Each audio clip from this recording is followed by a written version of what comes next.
Hi, how's it going?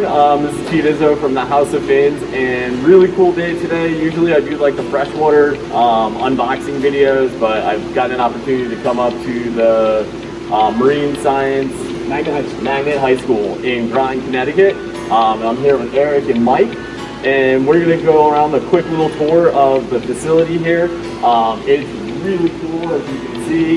You can see in the background over here the filtration systems and grow out tanks.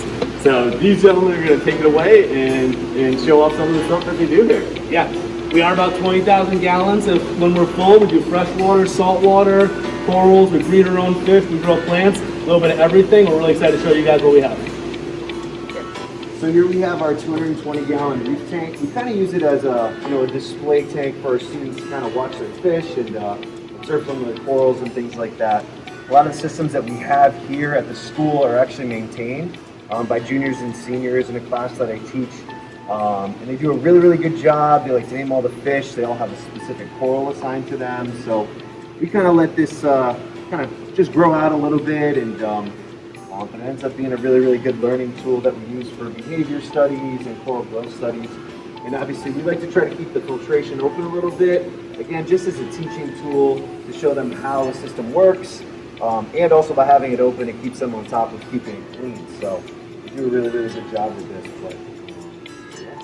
So one of the things we really focus on here is that fish get grown also to eat. We know we love ornamental tanks and saltwater reefs, which are awesome, but we need to make sure that we're feeding our endlessly growing population. So here right now are some barramundi that we're growing. These guys will get grown for food. So when they grow up to market size, we'll be able to take them out and work with local wholesalers, and then they'll get processed and filleted. And then you can go down to the store and buy locally grown fish right here from these tanks. There are 600 gallons. We have a number of them, and we can make them any temperature in saltwater or freshwater. So our only limit on what fish we can grow is basically the size of the tank. These guys will probably get grown up to about 3 feet in length. At that point, they'll go out the process, and then that money raised will go right back into the school to buy the next batch of fish, food, supplies, anything that we need. So these are our aquaponics grow beds that we have here. Again, just kind of a teaching tool. We're always trying to teach sustainability. So we're just trying to show a way that you can grow fish and plants and vegetables together. So we got a couple experiments going on here. We're doing just regular, gravel, and we're growing watermelon radishes here. And in this one over here, we're using a more traditional hydrocorn, which is a more traditional aquaponics thing. And we're going to compare the yield from each of those, which would be really cool. And then over here, we had a group of students who wanted to kind of make a Japanese water garden. So we're in the process, it's in the process of beautification a little bit, but they did a really, really good job of, creating a stream, and we had a little waterfall there. And then we had to have the foggers going, which adds a really, really cool piece to it. But we like to try to sometimes blend a little bit of art into this as well, too. And the kids really seem to enjoy it, and they do a good job taking care of it. So.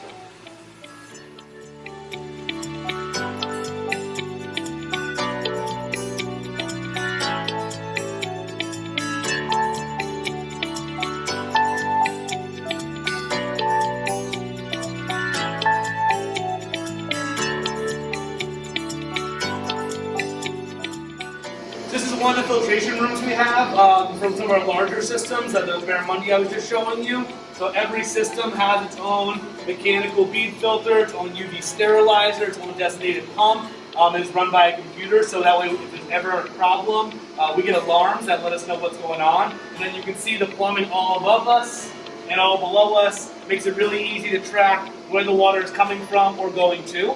And our students learn all aspects of plumbing, electrical, and making sure they can design a lab that not only can hold fish, but actually runs really well and works well too. So temperature is obviously super important in order to make sure the water is perfect temperature for some of our larger tanks. They all have their own designated heat exchanger. These can go from about 50 degrees Fahrenheit all the way to 90 degrees Fahrenheit, and they will regulate the temperature within a degree or two exactly what it needs. So we have a thermostat on here, water coming in from that pump room that we were just in on the other side of this wall, and then it sends that heated or chilled water directly back to the fish on the other side. So the barramundi are sitting at 82 degrees Fahrenheit right now, and we can regulate that and then control it right from here, so the water is perfect for the fish.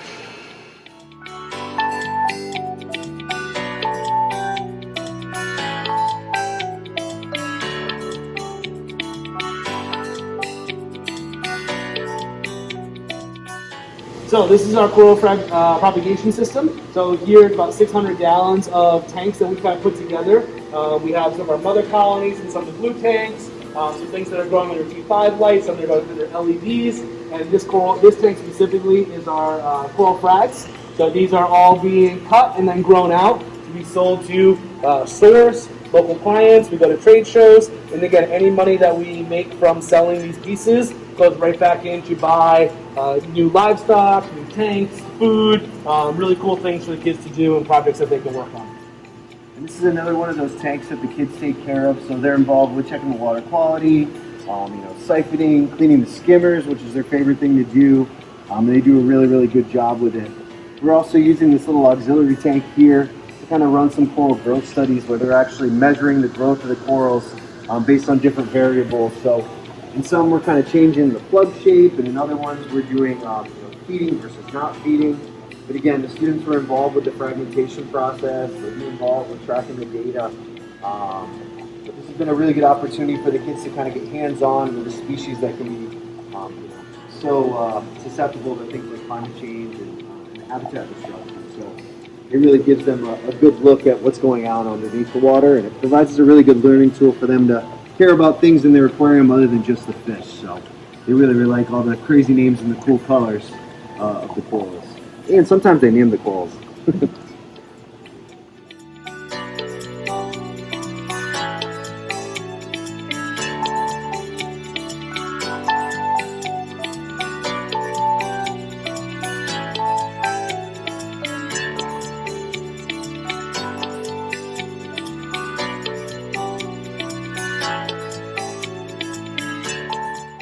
Alright guys, so thanks so much for taking the time to watch this video. I'd like to thank Eric and Mike for the opportunity to come and show off this really cool coral lab.